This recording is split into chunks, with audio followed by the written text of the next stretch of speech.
I always believed there'd be a warning before your world collapsed. Some flicker of intuition, a shift in the wind, maybe a nightmare that made you wake with your heart pounding. I never imagined it would come on a Tuesday evening, while I was scraping the last bit of cold meatloaf from my plate and staring at the ghost of my wife in a photo frame across the room.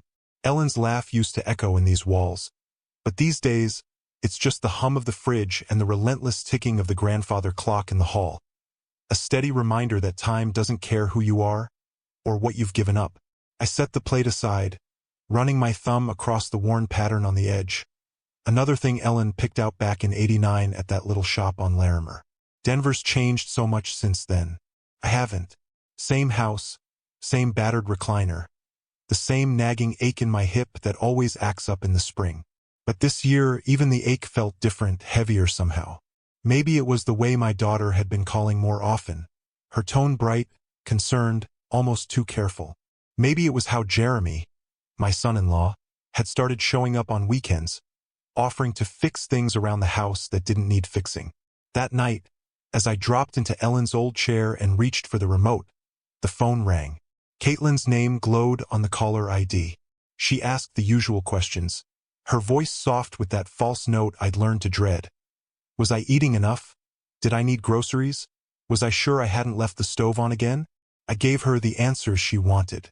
We danced our father-daughter dance, every word choreographed by years of habit, grief, and the unspoken hope that maybe, just maybe, things could still be okay.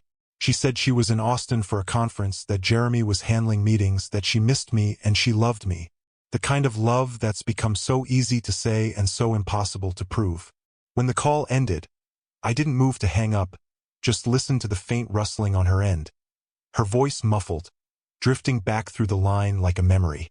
I don't remember exactly what made me pause. Maybe it was habit, maybe just exhaustion. Maybe some piece of me knew that if I waited, I'd finally hear the truth. I heard her voice, sharper now, not the careful daughter but someone else entirely. "He forgot the stove again, Jeremy," she said. I could picture the look on her face, the one she got when she thought I wasn't paying attention. "He's getting worse. It's time. The market's nuts, we could get $950, maybe more, for that old house. I'm not paying another year for that place." Jeremy's voice was low, annoyed. "He's not going to like it. Are you sure he'll sign?" Caitlin laughed, a sound I hadn't heard since she was a teenager. Cold, brash, sure of herself. "Dad's always trusted me. He'll do whatever I say. If we wait, he'll just get more confused. He's a burden, Jeremy. We have to think about ourselves for once." My hand tightened on the receiver, my pulse thumping in my throat. I stared across the room at the photo of Ellen and me on our wedding day, and I wondered if she would have seen this coming. They kept talking, their voices receding as she slipped the phone into her purse. I sat perfectly still, letting their words crash over me, every syllable a splinter under the skin. I was a burden. My home, the life Ellen and I had built from nothing, 3 decades of sacrifice, sweat, overtime, the endless grind, was just a line in a real estate spreadsheet to them. The thing about betrayal is that it isn't sudden. Creeps in. It's a slow erosion of trust. And then, all at once, the ground gives way. I could taste the shock, the bitter aftertaste of meatloaf and realization. All those times I'd driven Caitlin to school, worked double shifts to pay her tuition at Colorado State, watched Ellen patch together holiday dinners with coupons just so Caitlin could have what other kids had. What did it matter now? I was an obstacle, a transaction waiting to happen. I set the phone down, the silence in the house swallowing everything but the clock and my heartbeat. I tried to stand, but my knees buckled, so I sank back into the chair, gripping the arms until my knuckles went white. The walls seemed to close in, the light from the lamp spreading shadows across the floor, turning familiar things strange. The burgundy couch where Caitlin once napped after school, the coffee table I'd built with my own hands, the books Ellen loved stacked neatly on the shelf. It all looked different now, tainted. Outside, a car door slammed. I listened, half expecting to hear Caitlin's voice, to see her walk in and tell me it was all a mistake. But there was nothing, just the low drone of a neighbor's TV and the sound of my breath, ragged and shallow. I realized then I was crying, and that made me angry, so I wiped my eyes and forced myself to my feet. There was work to do. I moved through the house in a daze, every step dragging up memories I wished I could forget. Ellen's kitchen, always warm, always full of laughter and the smell of bread rising in the oven. The way Caitlin would sit on the counter, swinging her legs, asking me to braid her hair because Ellen's hands were busy kneading dough. The sticky note still stuck to the fridge. Dad, pick up eggs. Love you. In Caitlin's childish handwriting, faded but stubborn. I opened the drawer beneath the sink, pulled out the battered green folder where I'd kept every receipt, tax return, and pay stub for the last 30 years. Ellen always said you never know when you'll need proof of your life. Tuition bills, property tax statements, mortgage records, each one a testament to the life I'd tried to build for my family. My hands shook as I sorted through them, anger mixing with something colder, sharper. Upstairs, the hallway creaked beneath my weight. I stopped outside Caitlin's old room. The door was closed, but I could picture it perfectly. The posters, the soccer trophies, the way the sunlight hit her bed in the mornings. I reached for the handle, then let my hand fall. Some things hurt too much to touch. I found myself back in my own room, the place that used to be Ellen's sanctuary. I sat on the edge of the bed, the quilt still smelling faintly of lavender and old books. I could hear the words again. Burden, nursing home, sell the house, more money, new life. I tried to push them away, but they wouldn't leave. I stared at my reflection in the window, saw a man I barely recognized. Older, lonelier, but not broken. Not yet. The truth is, I knew something was wrong before that night. You always know deep down. The hints were everywhere. Jeremy's sudden interest in home repairs, Caitlin's constant worry about my well-being, the way they'd started talking about retirement communities over Thanksgiving dinner, dropping hints about safety and peace of mind. I'd smiled, played along, told them I appreciated their concern. I thought it was love, but now I saw it for what it was: preparation, groundwork for the move they were already planning.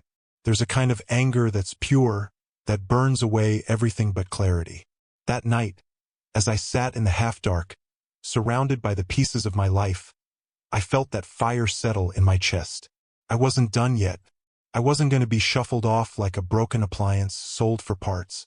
I'd given everything to my family. My youth, my health, every dollar I could scrape together. I wasn't about to let them take the rest.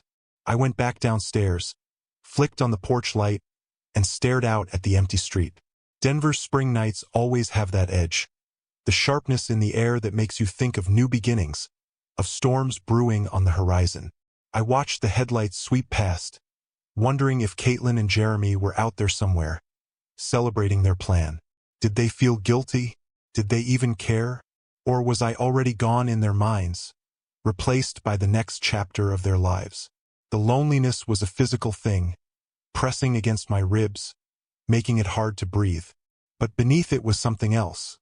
A stubbornness, maybe, or just the survival instinct of an old man who's been underestimated one too many times.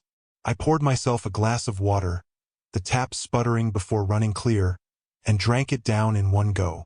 My hands steadied. My heart slowed. I started to think. There's a saying Ellen used to have. Don't get mad, Roy. Get even. She'd say it half joking, half serious, whenever the world seemed unfair. I used to laugh it off, but tonight, it rang in my ears like a promise. I was still here. I still had time. And if Caitlin and Jeremy thought I was too weak, too old, too confused to fight back, they had no idea who they were dealing with. I sat back in my chair, reached for the remote, and let the old house settle around me. The ticking clock, the smell of Ellen's perfume still lingering in the cushions, the weight of memory and loss and love and anger. Somewhere, in the darkness outside, the crickets started their song. I listened, and for the first time in a long time I smiled. They thought I was done. They thought I was finished. But I had just begun. The next morning came with the kind of light that feels like it's trying too hard to make everything look normal. But nothing felt normal. Not after what I'd heard the night before. I lay there for a while, the old mattress groaning under my weight, Ellen's side of the bed untouched since she passed. The dent where she used to sleep forever etched in the memory foam. Sometimes, I'd roll over and almost expect to find her there, reading the Denver Post in her faded blue robe, glasses sliding down her nose. Instead, it was only me and that old ache in my chest. The clock read 5:22 a.m. I never could sleep much after she was gone. Some habits die hard, I guess. I pulled myself out of bed, joints stiff, and shuffled to the window. The street was quiet, the kind of suburban silence that only gets broken by trash trucks and the occasional dog barking at the mailman. I watched the neighbors' lights come on, one by one, the world slowly waking up to another day that, for them, would be just like any other. For me, everything had changed. I made my way down the hallway, past Caitlin's old bedroom. The door was cracked open, sunlight sneaking in and illuminating the shelves still lined with her childhood trophies and faded Polaroids from another era. For a second, I caught my own reflection in the glass of a framed swim team photo. I looked like someone else's father, older, more fragile. I pushed the door open, dust motes dancing in the beam of light, and let myself remember how she'd painted that wall yellow the summer before college. Her hands streaked with color, her hair tied up, chattering endlessly about her future. My steps slowed as I reached the living room. There, beside Ellen's favorite armchair, was the coffee table I'd built out in the garage back when Caitlin was 7. She'd sat on the floor watching me work, handing me sandpaper and asking questions about every tool. The corners were rounded and worn smooth, memories sunk deep in the wood grain. That table had survived spilled juice, science fair disasters, late-night college applications, even Jeremy's clumsy feet. I sank into the recliner, feeling the leather stretch beneath me. Ellen always claimed it was the best seat in the house. I still thought she was right. The house was thick with memory, every room echoing with old laughter, old fights, old love. I drifted into the kitchen, opened the fridge, and stared at the contents as if hoping for answers between the half-empty milk and last week's lasagna. My hand hovered over a carton of eggs, then moved instead to the drawer beneath the sink. I knelt down, knees popping, and slid it open. The green folder was right where I'd left it, thick with bank statements, mortgage documents, even Caitlin's tuition receipts from Colorado State. I flipped through the paperwork, each page a reminder of sacrifices made, corners cut, overtime hours worked so someone else could have a better shot. Ellen always told me to save everything. "You never know when you might need to prove your life," she'd say, winking at me over the rim of her coffee mug. The memory stung a little today. I ran my fingers over the handwritten budget we'd put together when Caitlin started high school. Every line a record of what we'd put aside and what we'd given up. So many years, so many choices, all of them for family. I set the folder on the counter, the weight of it anchoring me to the present. I spent most of that morning wandering the house, a silent observer in my own life. I lingered in the hallway where Caitlin's growth chart was still penciled on the doorframe.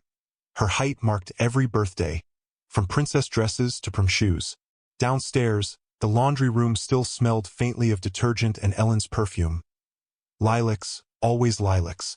I found a box of Christmas ornaments tucked behind the washing machine, little hand-painted bells and a wooden star with Caitlin's name scrawled on the back in childish handwriting. I turned it over in my hands, trying to feel something other than the hollow ache that had taken root in my chest. The quiet was suffocating. I turned on the radio in the kitchen, some oldie station that played the songs Ellen used to sing while baking. The sound filled the house, made it feel less empty, but it couldn't drown out the memory of last night's conversation, replaying in my mind like a bad commercial. "He's a burden." The words burned. I looked around, suddenly seeing the house the way Caitlin and Jeremy must have seen it. A bank account with siding, a chance at a better life. Not a home. Not my home. Around noon, I stood in the doorway of the garage, staring at the rows of tools hanging on the pegboard. My old construction vest, still streaked with paint and sweat from jobs I barely remembered, hung next to a box of Caitlin's softball gear. The glove was too small now, the leather cracked, but I could still picture her standing at third base, face fierce, determined to win. I sat on the edge of the workbench, the sunlight slanting through the window, dust settling on my jeans, and tried to shake off the feeling that everything I'd built was already slipping away. The memories wouldn't let me go. I remembered the night we brought Caitlin home from the hospital. Ellen and I terrified and amazed, convinced we'd break her if we did anything wrong. I remembered the countless hours spent rocking her to sleep, the school plays she dragged me to, the nights Ellen stayed up waiting for her to come home safe. I remembered Ellen's cancer, the endless doctor visits, the way she tried to shield us both from the worst of it. Even at her weakest, she never stopped worrying about Caitlin. She made me promise, again and again, that I'd look after our girl. I tried. God knows I'd tried. I left the garage and wandered back inside, drawn by the sound of the mail slot snapping shut. Bills, catalogs, and a bright red envelope from the real estate agent who had been trying to get me to sell for years. I tossed it on the counter unopened. The irony made me smile. Everyone wanted a piece of this house. I started a pot of coffee, the old Mr. Coffee sputtering and gurgling as it brewed. I thought about calling Caitlin, asking her outright if any of what I'd heard was true. But I knew what she'd say. She'd reassure me, smooth over the edges, tell me I was imagining things. Maybe I was. Maybe I wanted to be. That afternoon, I found myself in Ellen's garden, hands deep in the earth, pulling weeds from between the daffodils she'd planted years ago. The sun was warm on my back, the smell of dirt and green things filling the air. Gardening always grounded me, reminded me of the days when life was simpler, when my only worry was whether the tomatoes would ripen before the first frost. I sat back on my heels, wiped sweat from my brow, and looked up at the house. To anyone else, it was just another suburban ranch with peeling paint and a sagging porch. To me, it was the sum of every dream, every disappointment, every moment of hope and heartbreak. I'd built it for my family, and it had become a mausoleum for the life I used to have. The sun dipped lower, painting the sky in shades of gold and purple. I went inside, washed up at the kitchen sink, and stared at my reflection in the window. I looked tired, older than I remembered. I realized I hadn't eaten since breakfast. The fridge was nearly empty, save for a few leftovers and a carton of orange juice. I poured a glass, drank it standing at the counter, listening to the creak of the house settling around me. That evening, after dinner, I walked through each room, turning off lights, checking locks. Old habits die hard. When I reached Caitlin's room, I paused, hand on the doorknob. I pushed it open and stepped inside. Her desk was still scattered with old schoolbooks and dried-up pens. A faded photo of Ellen and me tucked into the corner of the mirror. I picked it up, traced the lines of Ellen's smile with my thumb. There was a note written on the back, in her looping script. "We did it, Roy. We gave her everything." I sat on the edge of the bed, the mattress still holding the shape of her childhood, and let the grief wash over me. Somewhere in the house, the clock chimed 8. I went downstairs, made myself a cup of tea, and sat at the kitchen table, staring at the green folder, at the stack of bills, at the empty chair where Ellen used to sit. I felt the weight of years pressing down on me, 1,000 small sacrifices adding up to this moment. I realized I was waiting for something. A sign, a solution, a reason to keep hoping. Instead, there was only the slow, steady beat of the clock, counting down to whatever would come next. As night settled in, I stood at the back door, looking out at the dark shapes of Ellen's garden, the faint glow of the streetlights spilling across the lawn. I thought about leaving, about starting over somewhere new. But the truth is, there's nowhere to go. My roots are too deep here, tangled up in memory and regret. I closed the door, locked it tight, and turned off the porch light. Lying in bed, staring at the ceiling, I let myself drift back through the years. First steps, first heartbreak, last goodbyes. I wondered if Caitlin remembered any of it, if she ever lay awake at night thinking about what we'd built together, or if, to her, it was all just a story to be sold for a better life. I closed my eyes, and in the darkness, I heard Ellen's voice, soft and steady. "Don't give up, Roy. Not yet." Morning would come again, and with it, decisions I didn't want to face. But for now, I held on to the memories, to the love that had shaped me, to the hope that maybe, somehow, things could still be put right. The house creaked, the wind rattled the windows, and I fell asleep dreaming of daffodils and the sound of Ellen's laughter echoing down the hall. The next few days blurred together, the hours marked only by the steady tick of the clock and the slow unraveling of everything I thought I knew. I went through the motions, cutting the lawn, sorting through the mail, fixing the leaky faucet in the upstairs bathroom, anything to distract myself from the gnawing sense that the ground was shifting beneath my feet. But every quiet moment, every flicker of memory, brought me back to that night. Caitlin's voice on the phone, the easy way she had written me off, reduced me to nothing but a number on a check. I found myself becoming suspicious of every little thing, questioning every detail I'd once overlooked. I started noticing how Jeremy lingered after dinner, how he would disappear upstairs for long stretches with some excuse about needing to check an email or make a call. My instinct, that old sixth sense honed over years of construction site politics and bad contracts, kept telling me something else was happening behind closed doors. I wanted to shake off the paranoia, to believe I was just letting my fear and anger get the best of me, but I'd lived too long to ignore a gut feeling. It started with a missing envelope.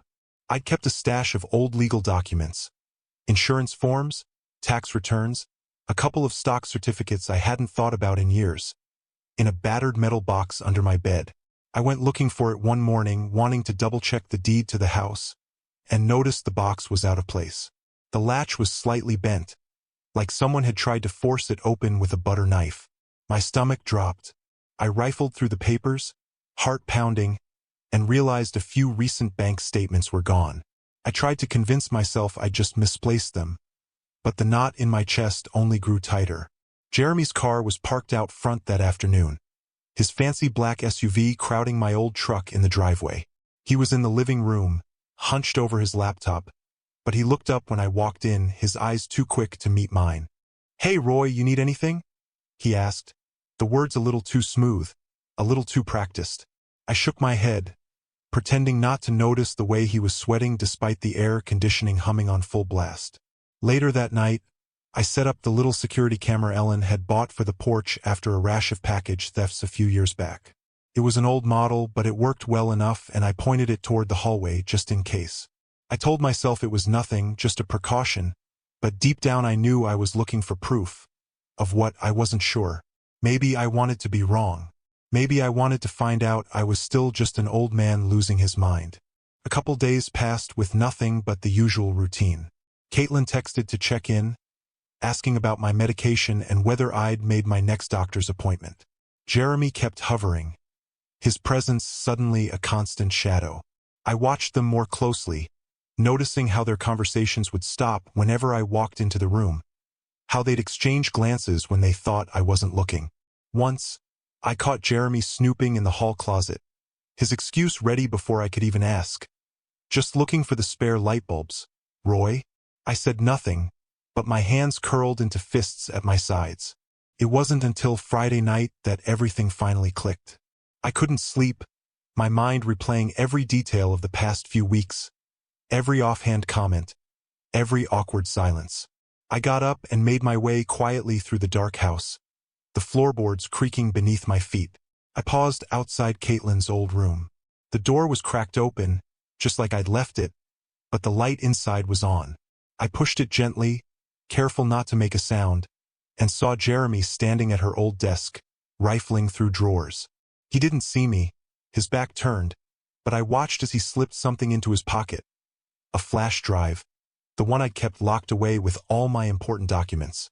I backed away, heart pounding, and ducked into the hallway, watching from behind the doorframe as he left the room, careful and silent, every move practiced. He glanced over his shoulder, then disappeared down the stairs. I waited until I heard the click of the front door before I let myself breathe again. My hands shook as I stepped into the room, searching the desk for anything out of place.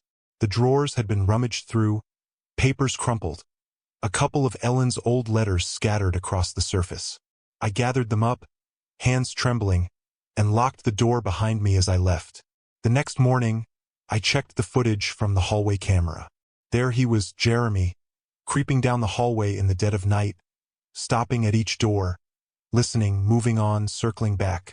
I watched him slip into my bedroom, emerge a few minutes later, then make his way into Caitlin's room, where he spent almost 20 minutes rummaging through her things. My anger burned white-hot and cold at the same time. This was no accident, no harmless curiosity. Jeremy was searching for something specific, and he thought I was too feeble to notice. I spent the rest of the weekend piecing together every scrap of evidence I could find. I went through the house, checking every hiding spot, every lock, every file. I found a printout of a bank transfer in the kitchen trash. $10,000 wired from my account to a name I didn't recognize. I checked my emails and discovered an unfamiliar login from Jeremy's laptop. I dug deeper, finding emails between him and a real estate agent about appraisals and quick sales, all attached to my address.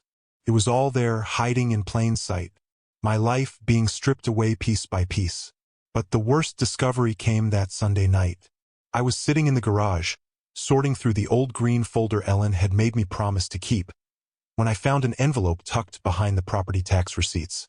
It was addressed to Caitlin, postmarked a few months after Ellen's funeral.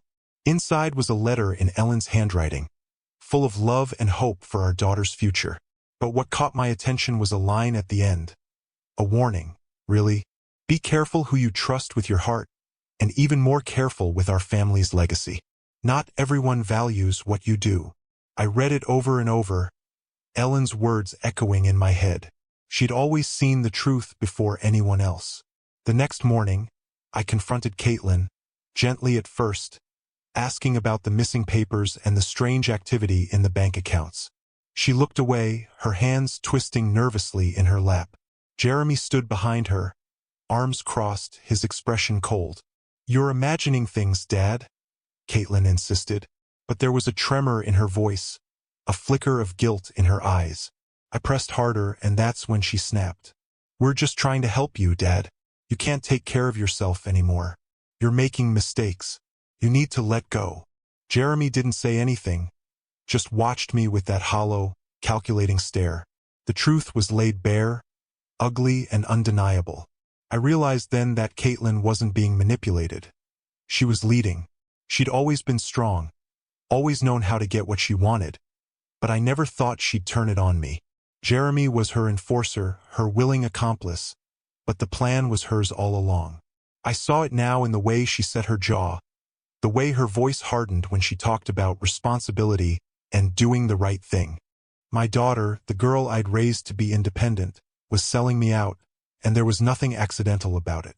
After they left, I sat alone in the quiet house, the silence roaring in my ears. I thought of all the years I'd spent trying to protect Caitlin from the world, all the lessons I'd tried to teach her about honesty and loyalty. Somewhere along the way I'd failed her, or maybe I just refused to see who she really was becoming. The pain was sharper than any blow, a clean break that left me breathless. That night, as I lay awake in the dark, I made a decision. I wasn't going to let them take everything. I wasn't going to fade away quietly, become the cautionary tale old men tell each other at the diner. If they wanted a fight, they'd get one. But it would be on my terms, in my time, with the same patience and precision I'd spent a lifetime honing. I would turn the tables, and I would do it the right way. Not out of spite, but out of love for Ellen, for the family we'd built, for the future I still wanted to claim. I stood up, walked to the window, and stared out into the night. The city lights flickered in the distance, the world carrying on as if nothing had changed. But I had changed. For the first time since Ellen died, I felt alive, sharp, ready. They had underestimated me, and that was their first mistake. Now it was time for me to make my move. A week after the night, I found Jeremy digging through Caitlin's desk. I'd stopped thinking of myself as the victim in the story. For a while, I just watched. I let them believe I was oblivious, that my mind was softening, that I'd accept whatever decision they cooked up behind closed doors. But something inside me had shifted, a subtle click, like the tumblers in a lock falling into place. I spent my mornings shuffling through the routines of an old man, walking to the mailbox, tending Ellen's garden, letting the television drone on with the volume low. Underneath, though, my mind was alive with calculation. My eyes missed nothing. I started counting their comings and goings, noting every conversation that quieted when I entered a room. I rehearsed in my head how it would end, not with shouting, not with some dramatic collapse, but with a single irreversible choice. They had both underestimated me, not just as a father but as a man. In every construction job, I'd learned the value of patience, the power of keeping your tools sharp and your intentions sharper. If you build something to last, you have to plan for storms, for thieves, for people who look at your work and see only a dollar sign. I began to put those skills to work in ways Caitlin and Jeremy never saw coming. First, I needed a safe place for what little I had left. There was a bank on 17th Avenue I'd used for years, one of those places that still had tellers who remembered your name and a manager who sent a Christmas card every December. I called them that Monday, speaking softly, asking about options for trust accounts and the quickest way to move assets out of my personal name. The woman on the line, Ruth, sounded surprised to hear from me, but she walked me through each step with the patience of someone who'd seen this kind of betrayal before. I set up a living trust that couldn't be accessed without my direct approval and quietly transferred every dollar left in my checking and savings over to the new account. Next, the house. That was trickier. The mortgage had been paid off for years, but my name was still on the deed, just like Ellen had wanted. I made an appointment with a lawyer I'd known from church, a man named Franklin who handled wills, small business paperwork, and the occasional neighbor dispute. He remembered Ellen's funeral, asked me about Caitlin, and nodded when I told him what was happening. We met in his cramped, book-lined office after hours, the sun going down behind us as we talked through every contingency. I explained the situation, laid out the details, bank statements, stolen documents, the video from the hallway camera showing Jeremy's midnight explorations. Franklin never judged, just listened and asked precise, quiet questions. Together, we rewrote my will, putting every asset, house, car, bank accounts, into the trust. But I added a twist, a stipulation I'd never thought I'd need. The trust would only pay out to Caitlin if she could prove she had cared for me in good faith during my final years. The criteria were strict, legally sound, and ironclad. If she failed, everything would go to charity, the very one Ellen had volunteered at in the last months of her life, helping families find housing when they had nowhere else to go. Franklin smiled as he signed the documents. "Most people don't think to plan for betrayal," he said. "But you're not most people." I kept my actions hidden. At home, I feigned forgetfulness. Let Caitlin remind me to take my pills. Watched Jeremy mutter under his breath about the old man, who never knew where anything was. I started moving small valuables, Ellen's jewelry, the coin collection I'd built over 40 years, even the title to the house, into a safety deposit box Franklin arranged at a different bank, one neither Caitlin nor Jeremy had ever visited. I left the green folder in its usual drawer, but replaced the most sensitive papers with fakes, copying the signatures and stamps myself on rainy afternoons. The tension in the house thickened with every passing day. Caitlin grew bolder, dropping hints about retirement homes and how much easier things would be if we downsized. Jeremy started showing me listings for condos in Boulder, all slick photos and empty promises, talking about community rooms and planned meals, as if what I needed most was to be warehoused out of sight. I smiled and nodded, thanked them for thinking of me. But in my mind, every word was a countdown to their disappointment. The day came when they finally made their move. Jeremy came home early, suit jacket slung over his arm, a folder of real estate paperwork in hand. Caitlin followed, her smile brittle, rehearsed, the kind she used with her boss at work when she wanted a raise. They sat me down in the living room, facing me like prosecutors. Jeremy cleared his throat and started in on the numbers. The market was peaking, buyers were desperate. We could get a life-changing sum for the house. Caitlin talked about responsibility, about how much stress she carried trying to keep everything together, how she just wanted to make sure I was safe. As they spoke, I let my mind wander through every memory this house contained. The first Christmas with Ellen, the birthday parties in the backyard, Caitlin's high school graduation, the late nights spent fixing the roof or patching drywall because we couldn't afford to hire anyone else. I listened, waited, and then quietly asked what they would do if I refused to sell. Caitlin hesitated, then reached for my hand. "Dad, you're not thinking clearly. We're not asking. Jeremy's face hardened, and I could see the plan unfolding in his eyes. He expected me to fold, to sign wherever they pointed, to give up without a fight. I stood, steadied myself on the arm of the couch, and told them I needed some time to think. They didn't press me, not yet. They thought they'd won. That night, after they went to bed, I sat in the dark kitchen, the glow from the fridge the only light.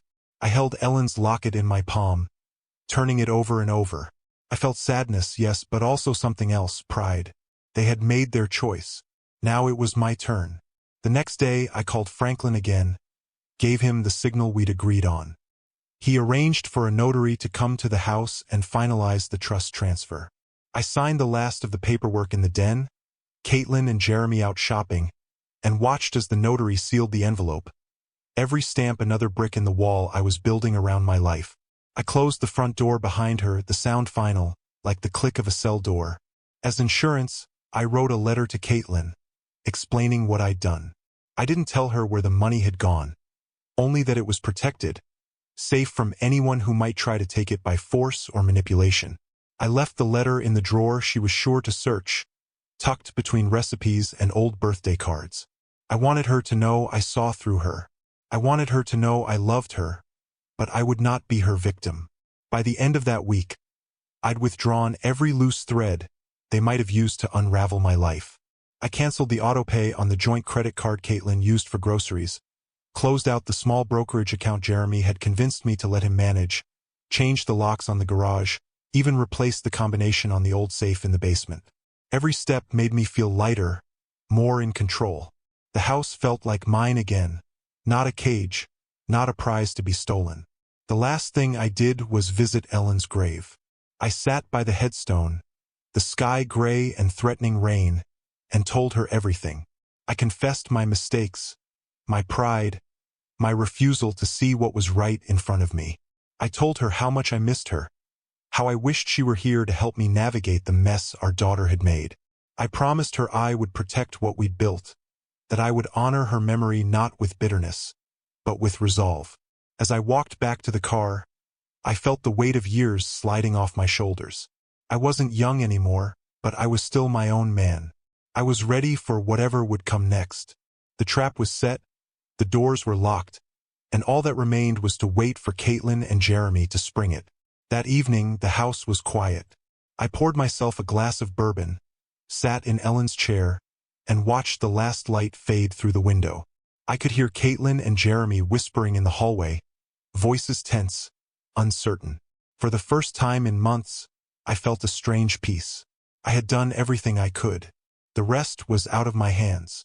But as I sat there, the phone rang. It was Franklin. "It's done, Roy," he said. "They can't touch a thing."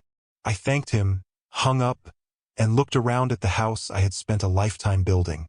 I knew there would be fallout, that the real storm was just beginning. But I was ready. Let them come.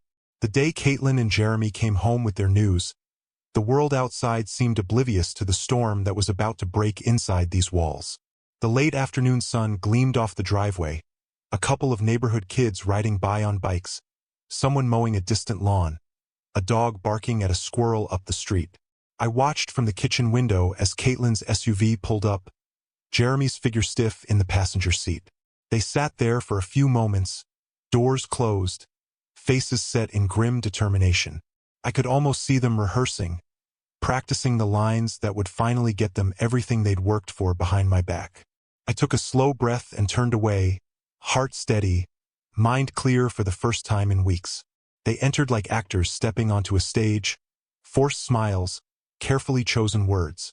Caitlin barely looked at me as she breezed through the foyer, Jeremy behind her carrying a thick envelope that looked suspiciously official. The air was heavy with anticipation, a tension so sharp you could practically hear it hum. I knew every inch of their plan by now, how they'd planned to corner me, to use exhaustion and confusion as their weapons, to herd me down a path I'd never recover from. But what they didn't know, what they would never suspect, was how much I'd learned to play my own part. Caitlin called me into the living room, voice bright and brittle, telling me to have a seat. Jeremy laid out the papers on the coffee table, real estate agreements, power of attorney drafts, documents that would have handed over the last of what I had built. They made their pitch, softening every blow with syrupy reassurances about how this was best for everyone, about how much they loved me, how much easier life would be if we all just let go and moved on. The betrayal was baked into every word, layered beneath the practiced compassion. For a moment, I almost felt like I should pity them. They thought I'd fold, like so many old men before me. But my hands were steady as I picked up the pen they'd placed in front of me. My eyes flicked over the forms, the signatures, the empty promises of forever homes and security. Jeremy tried to guide my hand, his palm warm and insistent on my shoulder. But I drew back, straightening in my chair. I looked at Caitlin and saw, for the first time, how tightly she was wound, how scared she was that it might all fall apart right here. In that silence, you could hear the whole house breathing, the echo of every memory still living in the walls. I let the tension stretch, let them squirm a bit, before I finally spoke. My voice was quiet but sure, not angry, just resolute, the way Ellen always sounded when she made a decision nobody could change. I told them I needed a moment, stood up, and walked out of the room, leaving the documents behind on the table. I climbed the stairs, feeling every year in my legs, but also every ounce of strength that comes from having been underestimated your whole life. Upstairs, I took a moment to steady myself in front of the mirror, staring at the lines etched into my face, the gray at my temples, the look in my own eyes that told me I was still the man Ellen married. I closed my eyes, thought of the way she used to squeeze my hand when things got hard, and let that memory carry me back down the stairs. I re-entered the living room, calm, composed, almost gentle. I could feel their confusion. Where was the outrage, the tears, the fight? Where was the old man who could be bullied into anything? I sat back down and handed the pen to Jeremy. "If this is what you want," I said, letting the words hang there, "let's make sure we do it right." I watched his eyes widen, a flash of victory in Caitlin's face that quickly twisted into something else as I reached for my own folder from the side table. I placed it on the coffee table, opened it with deliberate care, and slid out a single sheet. "Just one more thing to add," I told them, watching as Jeremy leaned in, greedy and careless. But when he read the first lines, his face blanched, all that confidence draining away. It was the new trust agreement, the legal documentation Franklin had prepared, the ironclad protections and the stipulations they had no hope of meeting. I watched as Caitlin scanned the document, her mouth opening and closing, unable to form words as the reality dawned on her. Everything they'd done, every move, every betrayal, every secret meeting, it had all led them right to this moment, and they were trapped. The silence that followed felt endless. Jeremy sputtered, tried to bluster, but the logic was inescapable, the legalese too tight to wriggle through.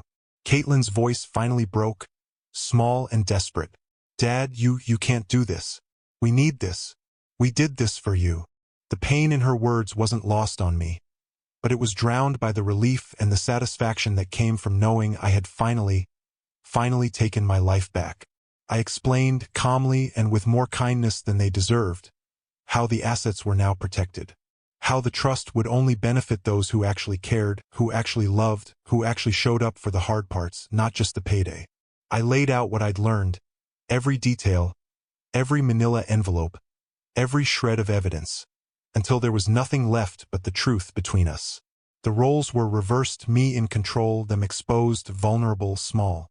Jeremy rose suddenly, voice loud, hands shaking, accusing me of betrayal, of cruelty, of senility. He stormed around the room, searching for cracks, for leverage, for anything that might undo what I'd built. Caitlin cried, a raw, real sound, her mask finally slipping, the heartbreak as much about losing her grip on my life as it was about losing the money. I let them rage, let them shout, let them try to shame me, but I didn't move, didn't raise my voice. I sat there, steady, a rock in the middle of their storm. Finally, the energy ran out. Jeremy slammed the front door behind him, his footsteps echoing down the driveway. Caitlin slumped on the couch, eyes red, face pale. She tried one last time, a whisper this time, asking if I remembered how much she'd sacrificed, how much she'd done for me. I told her I remembered everything. Every bedtime story, every science fair, every sleepless night Ellen and I spent hoping she would grow into the woman we believed she could be. I remembered the little girl with scraped knees and big dreams. And I remembered, most of all, how betrayal feels when it comes from the last person you ever expected. When she left, the house was finally silent. I sat for a long time, letting the anger and the sorrow settle into something quieter, something like peace. I thought of Ellen, how she'd known this day might come, how she'd warned me in her gentle way, how she'd trusted me to do what was right, even when it hurt. I thought of the future, of what it would mean to live alone, of what it meant to choose respect over resentment, integrity over comfort. That night, I poured myself a drink and stood at the window, watching the stars come out one by one over the rooftops. I let the grief have its moment, let it roll through me, heavy and clean. But beneath it, stronger than ever, was a sense of triumph.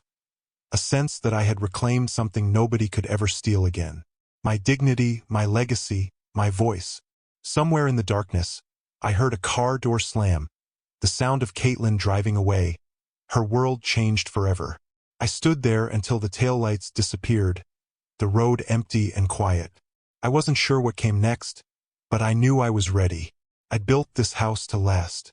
I'd built this life with love, and even now, battered and worn, it was still mine. In the morning, the sun rose as if nothing had changed, as if the whole world wasn't remade overnight. I sat at the kitchen table, sipping coffee from Ellen's favorite mug, and watched the light move across the floor, touching all the old scars, the laughter, the tears, the memories etched into wood and stone. I'd survived the storm, and for the first time in a long time I felt free. In the weeks that followed, the house was quieter than it had ever been. The silence only broken by the gentle whir of the old ceiling fan or the soft ticking of the grandfather clock in the hallway.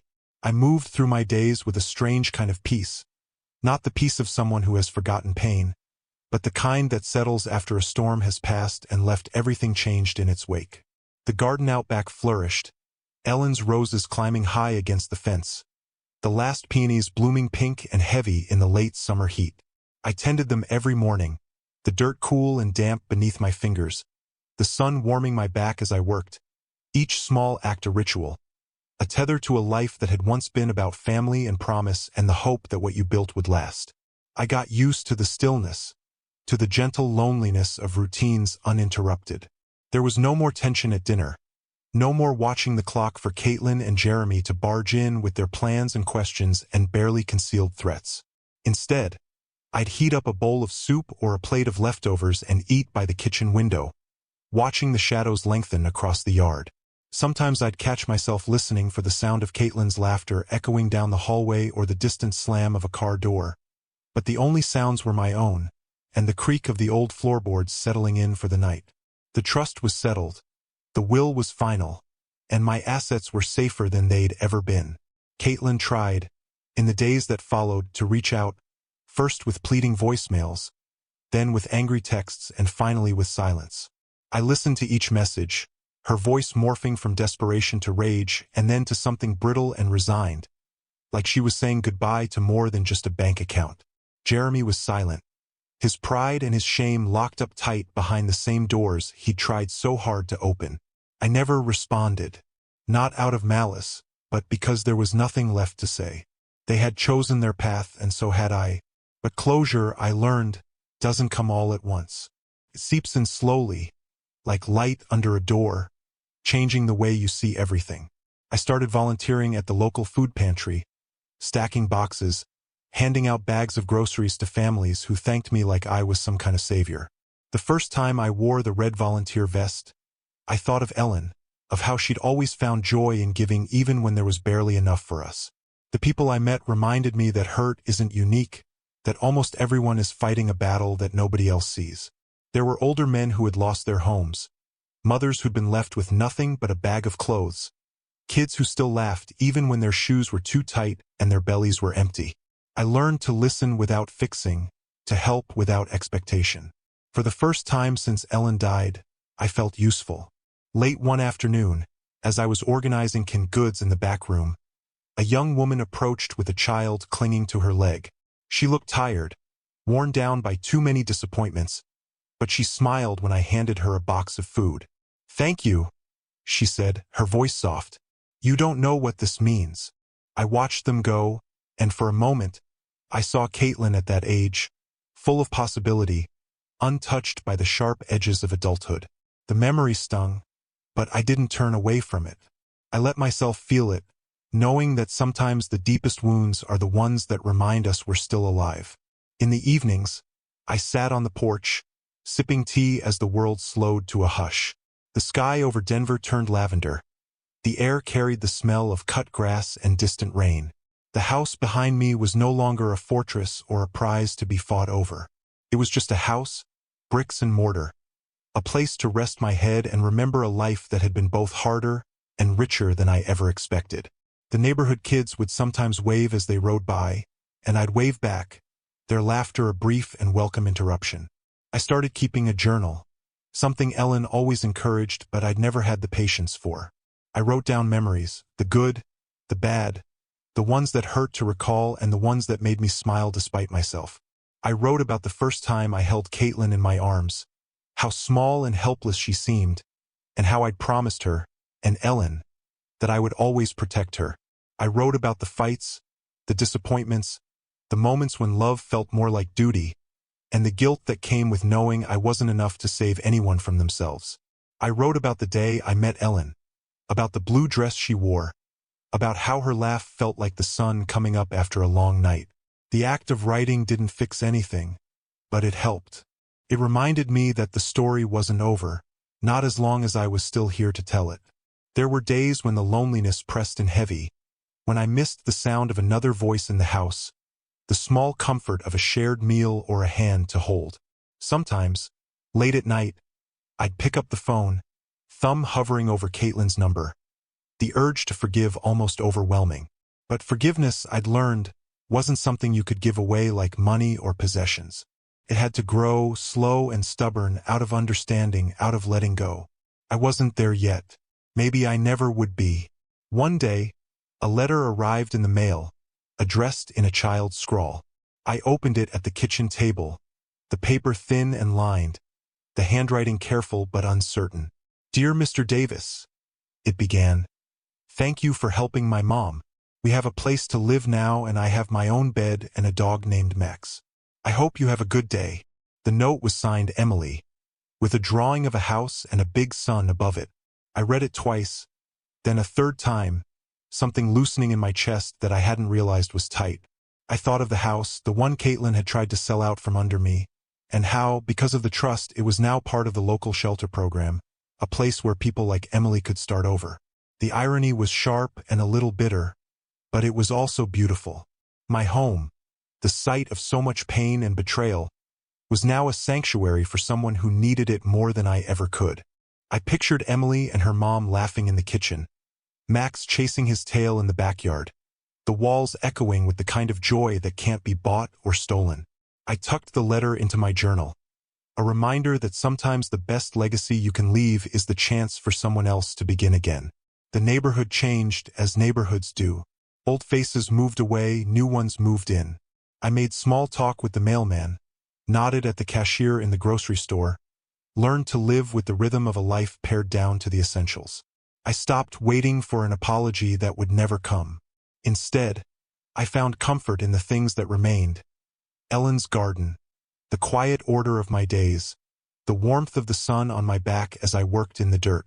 Sometimes, I'd see Caitlin's car drive past, slow and tentative, like she was working up the courage to stop.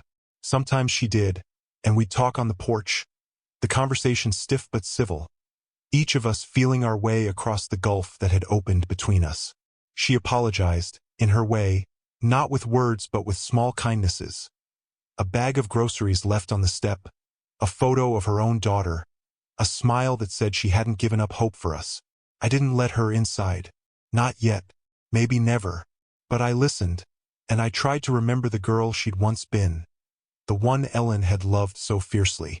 I found, over time, that anger softened, not into forgiveness but into something like acceptance. Life had given me more than I deserved and taken more than I thought I could bear. The only thing left was to keep going, to live with integrity, to make peace with what was lost and cherish what remained. I missed Ellen every day, missed the certainty of her love, the quiet strength of her presence. But I also felt her with me, in the garden, in the laughter of a child, in the act of helping someone else find their footing when the world tried to sweep it out from under them. Sometimes, on the edge of sleep, I'd think about the choices I'd made, the lines I'd drawn, the hurt that could never be undone. I wondered if I'd done the right thing, if justice and love could ever exist side by side, if protecting what was left of me had cost too much. The answers never came, not in neat packages, not in the way I wanted. But I learned to live with the questions, to carry them like stones in my pocket, heavy but manageable. In the end, the house was just a house, the money just numbers in a ledger. What mattered was the legacy Ellen and I had built, not in what we owned, but in what we gave away. I didn't know if Caitlin would ever understand that, if she could find her way back to the person she'd been before greed and fear turned her heart. But I hoped she would. I hoped, someday, she'd remember what it meant to love without expecting anything in return. For now, I kept going. I watered the roses, packed boxes at the pantry, wrote down my memories in a journal Ellen never got to read. I sat in the quiet and let the world turn, the pain softening, the questions lingering, the hope stubborn. And every now and then, a letter from Emily or a wave from a stranger would remind me that even the deepest wounds can let in a little light, and that sometimes, against all odds, the story ends with grace.